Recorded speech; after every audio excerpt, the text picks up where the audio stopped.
Yan, subukan na natin magtanim.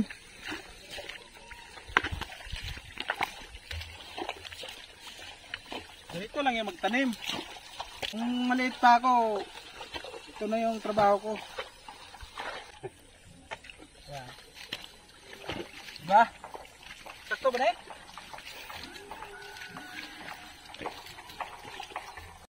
Trabaho sa lalaki, ginagawa namin. Kahit daw trabaho sa ano? Trabaho sa lalaki yan dapat eh. Ginagawa nila para sa pamilya kasi lalong-lalo na si ito si Heidi yung naka-orange kasi single mom pala to. Ngayon ko lang nalaman eh. Dalawang anak to guys. Dalawang anak niya. Nang-awa yung ama para may maipapakain sa anak ko. Ayan.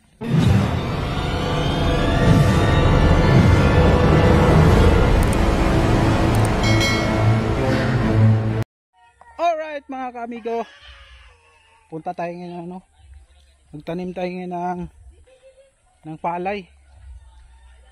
Doon sa palayan na yun magtanim tayo. Dito tayo dyan sa kalsada yan, pero mamaya kasi nagpatanim yung bayaw ko, tutulong ako pag ano, patanim ng palay. Yun, doon yun sa ano, malayo. Ipiplex ko lang yung ano, yung may nakalagay na ano dito. Ayun o. Ayun o. Happy Fiesta. Yan, Senyor San Agustin, Barangay Cabutuan, Baybay City. Ayun, fiesta kasi sa amin dito sa ano, 27-28. Kaya, ay may sasakyan dito. Ayun o. Dito siguro yun sa may-ari. May malaking bahay dahil kasi dito pinatayo eh. Yun doon. Malaki ang kalupaan yun dito sa amin. Punta na tayo sa palayan. May puting kabayo oh. Ayun oh. Ay puting kabayo. Oh. Galing dito. Pero ano yan, dito sa amin malaking tulong yung kabayo na yan kasi ayun yung hanap buhay dito. Ginagawang ano yan, ginagawang taxi, ginagawang habal-habal. Oo, kasi dito sa amin hanggang dito lang yung ano eh, hatira ng mga kupra, mga kamuti, kung ano nung galing sa ano, sa bukid talaga, sa bundok talaga, tapos dito dinadala, saka dadalhin ng ano, ng truck doon sa papunta ng bayan, doon ibibinta. Kaya ang kalabaw dito at saka kabayo, napakalaking tulong yun. Ito ilog oh.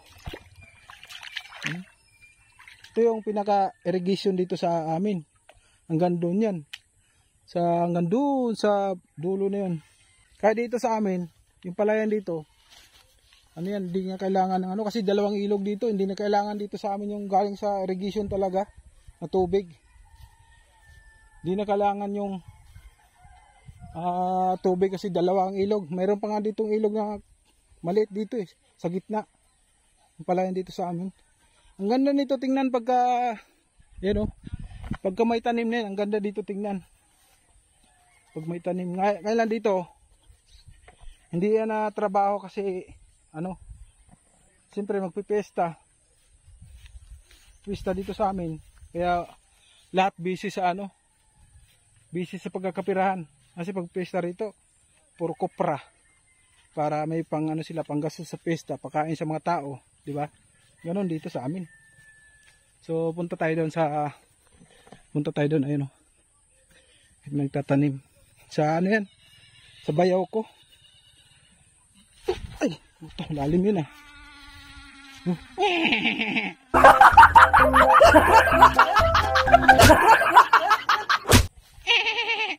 Sabi ng kabayo.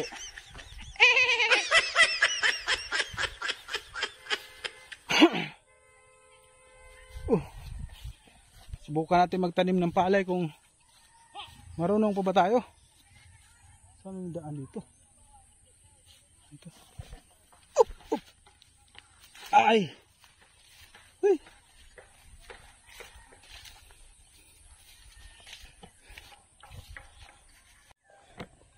Ito na yan, oh. Dito tayo magtanim ngayon. Subukan natin magtanim. Oh. Ganyan ginagawa dito. Oh, ang bilis ah.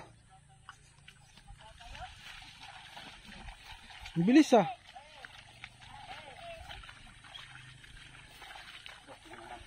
Oh. Ha?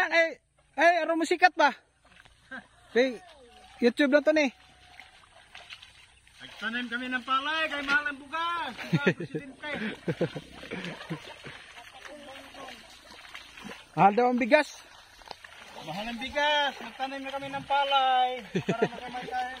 Kaya ginaganyan mo na dito. Ang tawag sa amin, sudlay muna bago taniman ng palay. Ito na punta tayo dito sa mga tanim. Ano, pwede mo bidyuhan? Ha? Pwede mo bidyuhan?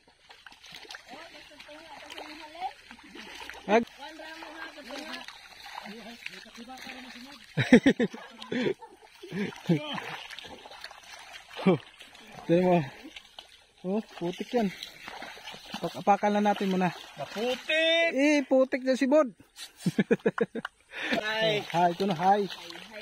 Hi. Hi guys. Oh, ito mga pinsan ko. Mag-hi muna kayo. Hi. Hi Yan guys. yan si Ganito guys. ang ginagawa. Si Heidi. Tapos si pangalan mo lang? Alin. Si Alin. Ganyan bago itanim yan, bunutin mo na itong mga punla ba. Magani. Tawag sa amin yan, magani. Kung sa Tagalog. Ambot. Mag-ibutin. Hindi ko. Ibutin? Ano guys? Ang ganihin guys. Ibutin ang ganihin. Yan. Yung mga sipag niya mga yan. Dapat yan nabigyan ng ayuda eh. Ikaw. Tatamaan tayo sa kabaw. Wa. Way undangay ha. Way undangay. Way undangay. Mahurot yan sa kwa. Tulungan natin sila maggani ba para magbunot ng ano. Uy, masira yung ano mo. Yutik. Ganito yan ganito yan Gani. gani. Kung sa Tagalog. Kailangan bunutin mo muna to tapos itanim din. Baliktad no. Itanim na nga, bubunutin pa. What?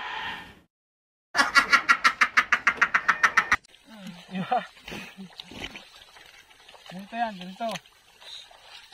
Yan. Pagkatapos, Kupusin. yan, ganyan.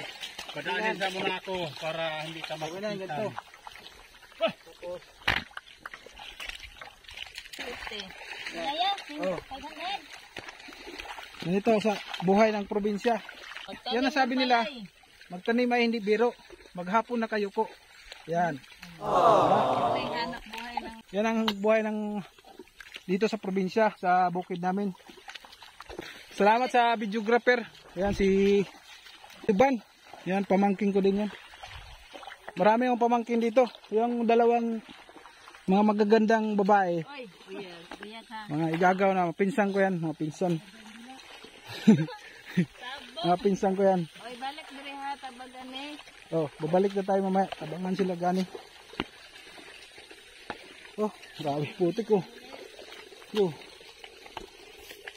Pwede mo ka. Hindi kayo nakakuha kuan? Tao? Oy. Hindi sila nakakuha ng magtanim kay kuan man. Nang marami kasing trabaho dito. Magkano ang ano dito pagka ganito magtanim na palay, magkano araw? 350. Oh, 350. So, okay na rin. May libre kain naman oh. So, yung bayaw ko yan. Tapos to si pamangking ko din. Dapat magpaano sila eh. Magpatanim sila ba? 350 ang isang araw. Kaso, hindi daw sumipot yung mga sinabihan yung mga tao. Kailan ito tinanim? Ito.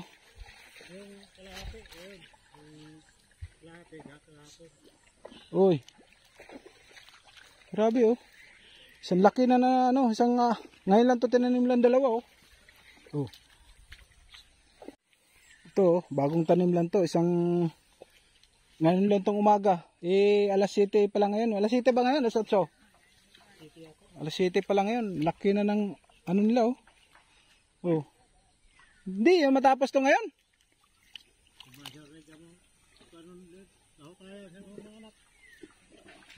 Oh, dalawa lang sila.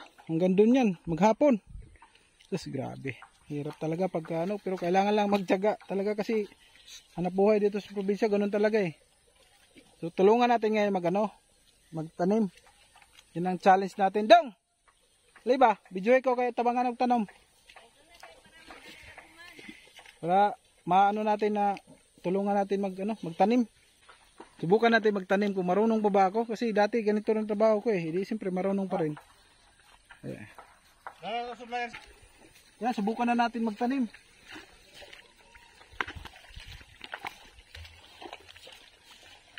Ganito lang yung magtanim. Nung maliit pa ako, ito na yung trabaho ko. Ngayong malaki na. Yung malaki na, mapaghapon. Maghapon. Malaki na. Diba? Sakto ba na eh?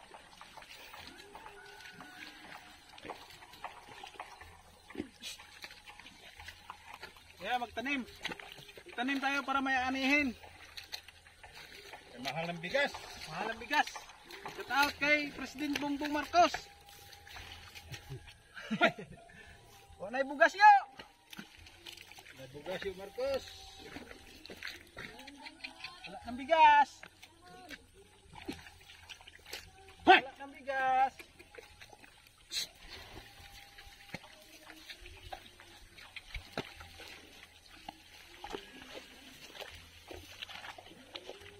Nakakapagod, sakit sa likod. Okay lang. Para sa kinabukasan. Basta ba?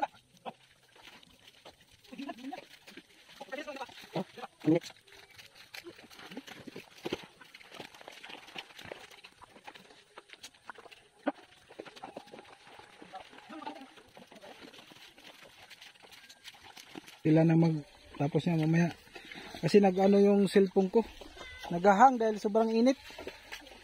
Mag-alas 8 pa lang, grabe ng init dito sa sa palayan, sa bukid. Kaya grabe hirap talaga ng trabaho dito, kaso lang siyempre kailangan mo magtiyaga para may kakainin tayo pagka dating ng araw, pag na ayun, yung mga pamangkin ko na yan sipag. Pero ganyan din ako nung maliit pa. Pag dito doon sa Maynila yan, naku, mag-away pa kaya di talaga kahit anong gawin mo sa mga anak mo, hindi magtrabaho ng ganyan yan. Dito sa probinsya, magpatrabaho, paano pa yan, magpasuhol ba, para kumita ka na ng pera. Dito yung mga bata dito, self-supporting yan, probinsya. Hindi kagaya doon sa anak ko, shout out sa mga bata na kung sumasagot-sagot sa magulang, hindi nyo alam. Diyan kayo, dito sa amin, sa probinsya, sobrang laki ng tulong ng mga bata. Mga estudyante yan, pero tumutulong yun sa mga magulang. Kayo, mga bata dito dyan sa Manila, sabagay, Manila kasi, wala naman taniman dyan eh.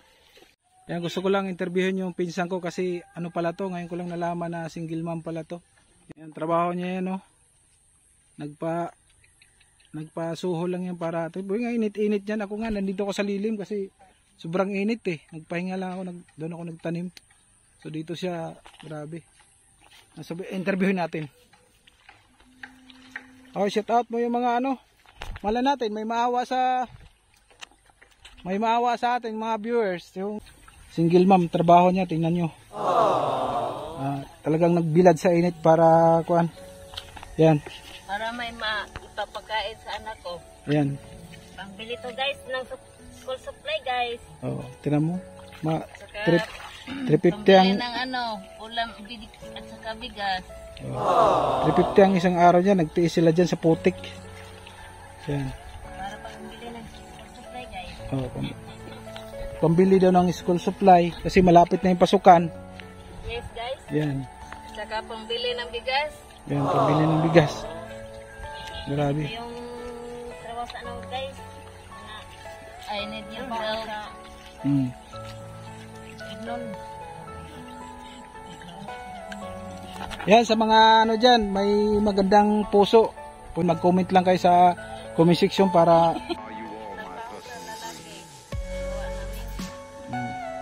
trabaho sa ano, trabaho sa lalaki yan dapat eh. Yung ginagawa nila para sa pamilya kasi lalong lalo na si ito si Heidi yung naka-orange kasi single mom pala to. Ngayon ko lang nalaman na single mom pala yan. Dalawang anak niya. Hindi daw nagbigay ng suporta yung tatay pala nito, tatay ng anak niya. Kaya sana may maawa. Kita mo? Ngayon ko lang nalaman pala dito sa mga ano, pagtanim ng palay dito pala may mga sobrang ano pala dito sa pamilya. Yung init, ang tirik na ng araw. Grabe. Pati cellphone ko naghahanga sa sobrang init eh. Nag-warning na yung device na kailangan palamigin pa yung ano, cellphone bago mo gamitin. Ayan. Sa mga may puso dyan, comment lang kayo.